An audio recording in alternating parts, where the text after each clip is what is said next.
Hi again, everybody. Thank you so much for joining us today. Welcome to the RStudio Enterprise Community Meetup. I'm Rachel, calling in from Boston today. I will be heading to Nashville for my birthday. I'm super excited, heading there later today. But I'm joined by my colleague Lou, who's going to be helping out in the chat a bit if anybody has questions there. But if you've just joined now, feel free to introduce yourselves through the chat window too and say hello, maybe where you're calling in from. I do want to also make note that if you want to turn on live transcription during the meetup, you can do so as well in the Zoom bar below. You just press the More button. But to go through a brief agenda, we will go through some short introductions of this meetup group. And Kelly will introduce us to tips for navigating internal processes and advocating for data science infrastructure, while also sharing her own experience in doing so. And so hopefully that will be able to help a few of you also do the same. We're doing things a little bit differently here today. So after Kelly's presentation, we'll stop the recording and would love to open it up to discussion with everyone here to hear what you're facing and how we can all help each other too. So for anyone joining this group for the first time, a special welcome to you. This is a friendly and open meetup environment for teams to share the work they're doing within their organizations, teach lessons learned, network with each other, and really just allow us to all learn from each other.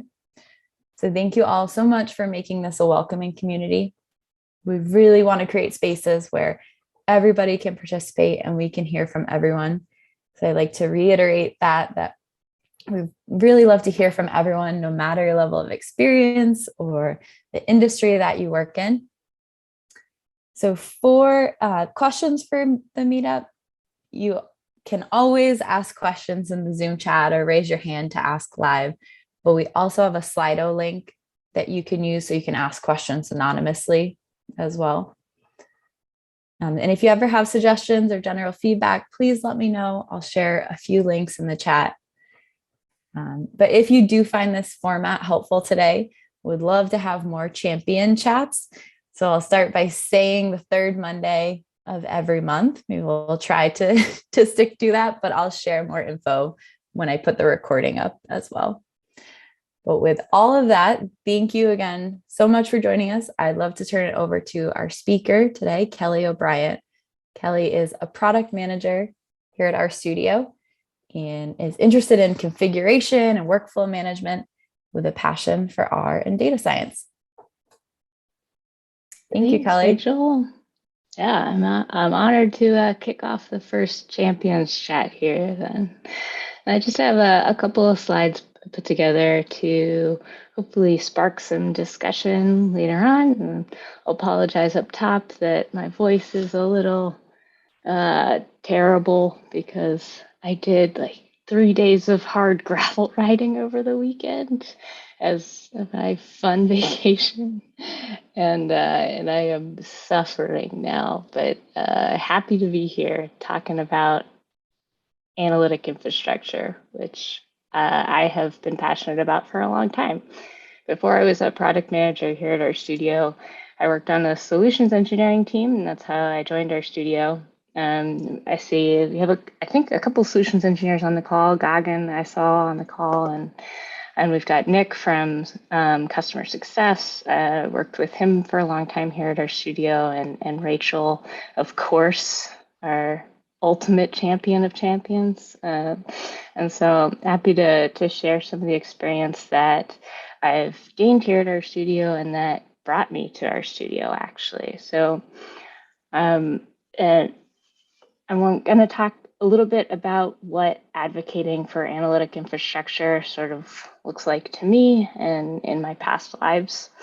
And I want to talk about what it is and why it matters and ideas for identifying leverage points for yourself so that you can be a better advocate for your own workflows internally at your own organizations, and so that you know how to interact with the community and ask for the support that you need from us and from the community at large. So before I get into that, I want to start by acknowledging or identifying like where you are now on the spectrum inside of your own organization.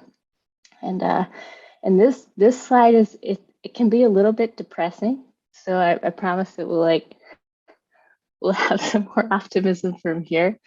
But everybody starts inside of an organization that's like at a different stage in its like organizational culture, its growth, its points, and there, you know, it's important to identify where you are on this spectrum of organizational culture typology, because you need to know what you're sort of working against when it comes to doing advocacy and asking for change inside of your own organization. So on the right-hand side, you have your generative performance orientated organizations. This is the ideal. Like if you are in this type of organization, like hopefully you feel really supported and you can ask for what you need and you can build business cases to support those asks, and everybody is cooperating.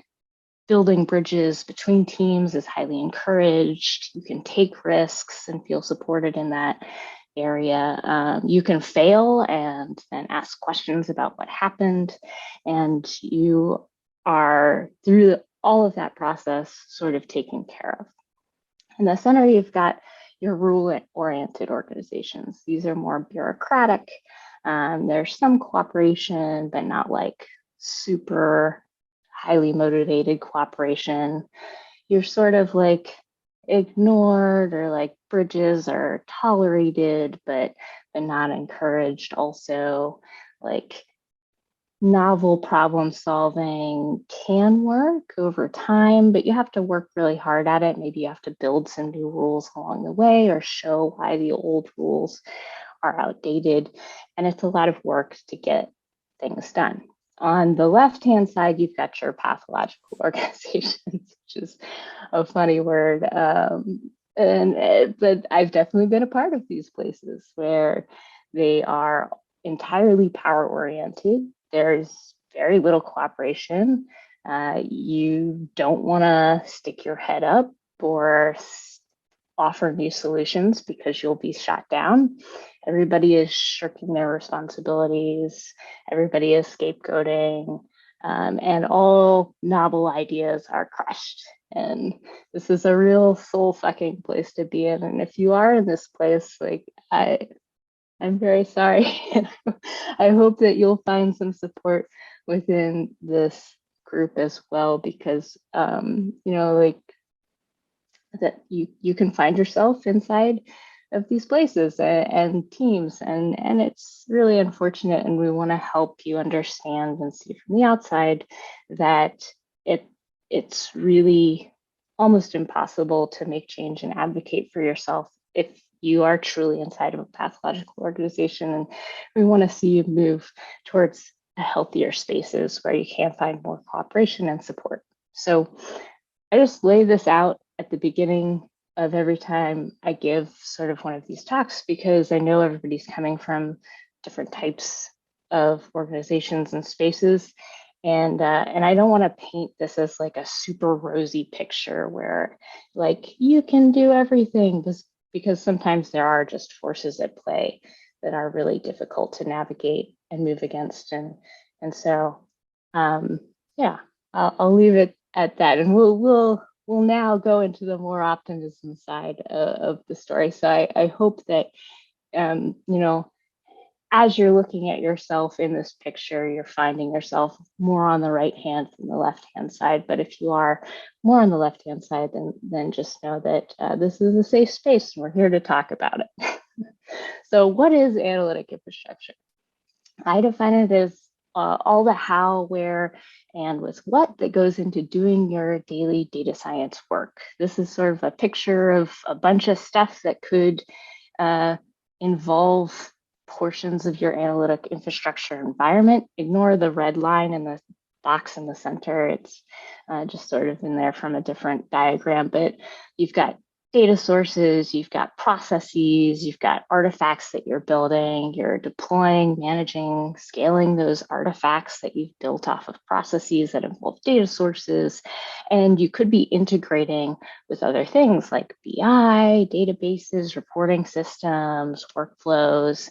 Underneath, you've got like security and control, access validation, and then other things, programming languages, packages and dependencies, and operating systems. All of these things play into how you do your daily data science work. And all of these things look different in different organizations. They'll look different for you. Like we use the terms like levels of sophistication, but even that is like a little bit, I don't know, hard to put into a box. Like when I have polled previously groups of our users about what their definition of production is, here are some of like the varied answers I've gotten to that question. Production could be doing things at scale. It could be things that are customer or user facing. It could be like something as technical as like production is a service level agreement. They are for mission critical operations. It could just be a set of environment requirements, like areas where validated applications are deployed in a lockdown way. It could be that production means just documenting processes, doing due diligence around testing and monitoring. My favorite answer is in the middle. Somebody just wrote a single word response, credibility, which is pretty great. And so you can see there's like all of these different things that go into production. Production to me is like how you define the environment across the board, from even starting with development all the way to whatever it ends up being that you deliver, and those environments that you're doing your work inside of.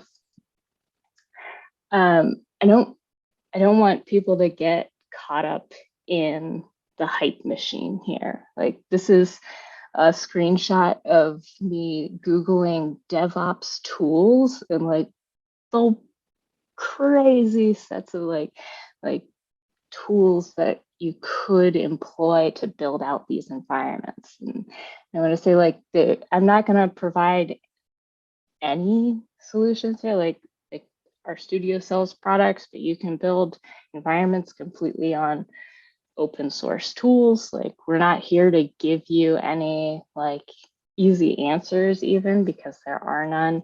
There is no standard architecture, because you know the types of problems that you're trying to solve.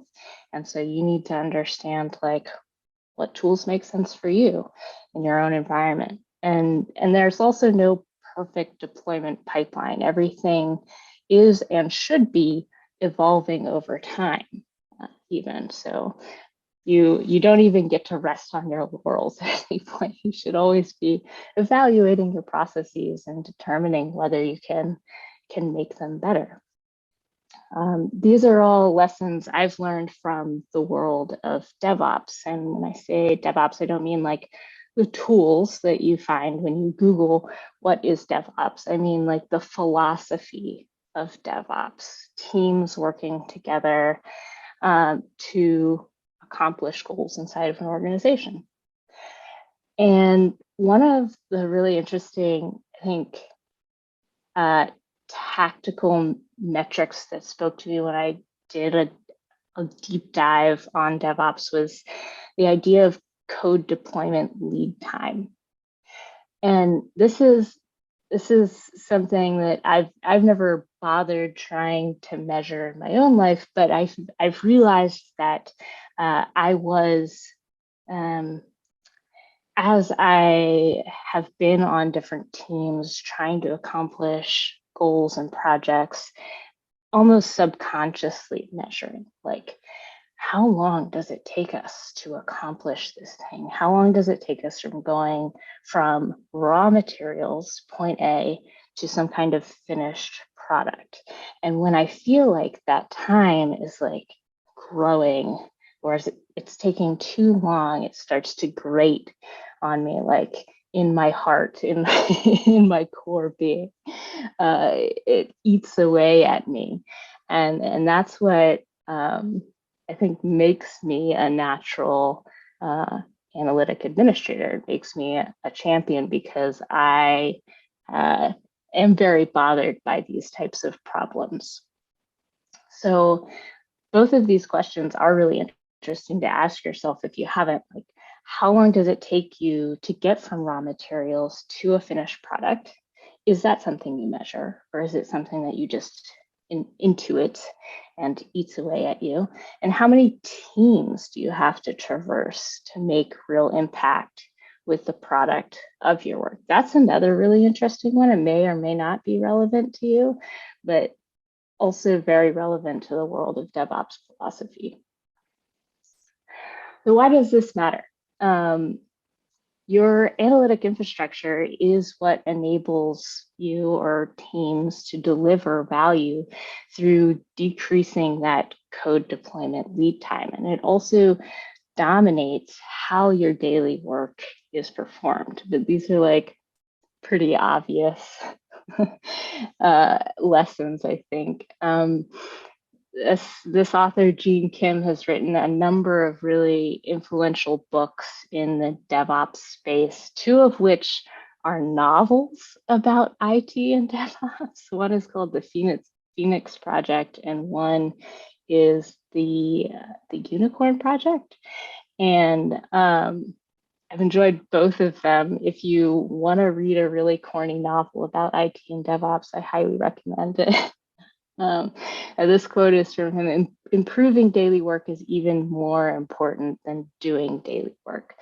And so if you don't have the tools you need to accomplish the data science daily work that you're doing, if you are doing things in spreadsheets that take days instead of what you could automate in minutes or even seconds, it's affecting you, it's affecting your team, it's affecting your organization's bottom line. And so taking the time and energy to advocate for better processes is in fact more important in those cases than doing the daily work of those tasks and moving your spreadsheets around from place to place. And that's just an example, but it's something from my real life. I have spent days and days and hours doing things inside of spreadsheets that could be automated. And it's really interesting because I have a really high tolerance actually for doing that sort of stuff, even though I said like it does crush my soul at a certain point. But in another, I find it very meditative to work inside of spreadsheets. I don't have anything against spreadsheets, but there is like also this power and like real importance to advocating for process automation and getting to the point where you can see and make the business case for the importance of automating basic processes. And so I've had a lot of success in my own career doing that sort of advocacy and work, but it does sometimes come at the cost of then realizing the type of organization that you're a part of. This Gene Kim in the Unicorn Project wrote really, these stories are both the same, both the Phoenix Project and the Unicorn Project. They're both like very fun because they start inside of organizations that are somewhere between bureaucratic and a little bit pathological. And then they build out from that. You watch these characters like claw their way back out of these organizations and like build a better future for themselves. And so I read the Unicorn Project, I probably whenever it came out in 2020 or 2019. This captures like this really visceral feeling that I'm talking about. In this scene, the main character, Maxine, is a developer and she's trying to improve how development work is done on her project in this like crucial, critical way. But everything she tries fails. And like every bit of progress she makes seems like impossible. And she's like at her wit's end. So now I'll do a dramatic reading. She buries her head in her hands and silently screams down a keyboard. Um, uh, if you are looking for some sort of like catharsis, I highly recommend this book. The Phoenix is the most important project in the company. They've spent 20 million over 3 years, and yet here she is trying to help, and they won't spend $5,000 on more disk space. And now she won't get a development environment for 5 months. If you ever felt like you have been in this scenario, then read this book and feel better. But also come to this group, because this is who we all are. We're this type of person. We've experienced this type of pain. And Nathan Stevens, my old boss here at our studio, who has now since moved on to bigger, better roles, maybe. We're sad to see him go, but he wrote very eloquently about analytic administration and the type of role that this person, or at the time we called it the R admin, inhabited. Now we're more language inclusive. We can open it up to R and Python admins or data science admins in general, but it's a data scientist who onboards new tools, deploys solutions, supports existing standards, works closely with IT to maintain, upgrade, and scale analytic environments, influences others in the organization to be more effective, and who is passionate about making data science a legitimate analytic standard within the organization. And I really like this definition of who we are in this space, because it feels very powerful, and it really spoke to me. This is one of the reasons this type of thought leadership that Nathan was writing at the time is one of the reasons why I joined our studio, the solutions engineering group, because I felt like a real sense of community here, and that's what I hope that we can chat about today. So I'll open it up to the group from here, but I wanted to leave this as sort of like, here are some of the challenges that I see for analytic administrators in this space. And I typically break them out in different talks and into organizational challenges and technical challenges. On the organizational side, like we've talked about or been talking about, there's like the question of credibility and legitimacy. Do you have that? Are you able to advocate inside your organization from a credible and legitimate place? Do you have the right leverage points or business cases built out to support you and the cases that you're trying to build and asking for the tools that you need? Do you have the right relationships? Have you built out a functional working relationship with IT? And how do you go about doing that? And then on the technical side, are there places where you feel as an analytic admin, or you don't even feel like you're ready to take on the mantle of that title yet? Maybe you need some more technical skills, experience, education, or exposure in order to get to that level. And so across these topics, especially, I would love to know how we could support each other as a community, how our studio can support you as well. And I think I love this site, especially the building a business case section of the Champion site. If you haven't checked it out, at ourstudio.com/champion. I know Rachel had a big hand in putting this together, as well as I'm sure a bunch of other people, and I'm sure some folks on this call and some customers who have helped us out in a huge way in pulling this information together. This section in particular on how to build a business case and the playbook for that is really powerful. So I recommend starting here, especially if you're not sure where to get started or ideas for how to get conversations rolling. Like, you need to first and foremost come to the table with some sort of ask, some sort of plan. And this is a really great framework for thinking about how to start building that. So I will stop talking. Sorry. Once I get rolling, I just keep going. That So was thank great. Thank you you. so much, Kelly. We were All just right. saying in the chat when you were showing the image from the plumber hex sticker, I always equate that to you because I first saw that hex image from at a women in data science conference, and it's when I met you. Awesome. So it's funny to see it there too. Just a reminder to everyone that you can ask questions on Slido as well if you wanted to ask anything anonymously, but I am going to stop the recording now just so that everybody can feel free to just jump in to the conversation as well. But for people watching the recording, thank you.